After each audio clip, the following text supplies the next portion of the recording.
Alors, les AIH, les agents d'intégration handicap, sont là pour accompagner les enfants en situation de handicap sur les différents temps, sur le temps scolaire, sur le temps extrascolaire, périscolaire, et même pendant les vacances scolaires. Et même on a quelques enfants sur des clubs sportifs aussi.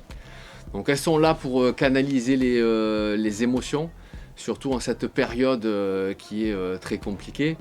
Les AIH ont dû faire respecter les gestes barrières, mais nous sommes face à des enfants qui ont énormément besoin d'être rassurés. Nous avons besoin de capter leur attention. Et le port du masque a été quand même et est toujours un frein à la communication. C'est un frein aussi au niveau des apprentissages, notamment chez les tout petits.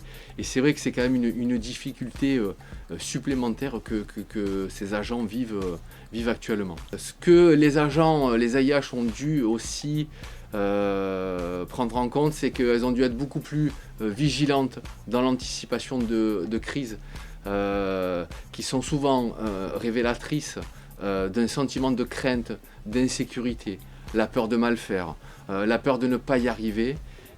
Et ça, c'est vrai que pendant cette période, ce sont des situations que nous avons dû faire face et qui se sont un peu amplifiées du fait de cette situation.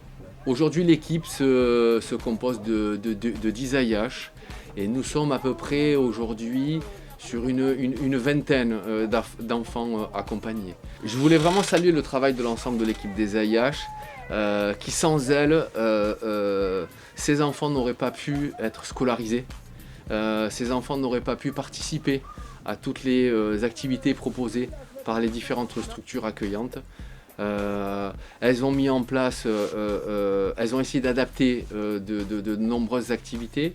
Elles ont essayé de mettre en place des espaces cocooning qui permettent aux enfants de pouvoir se canaliser, se calmer, d'avoir leur espace à eux.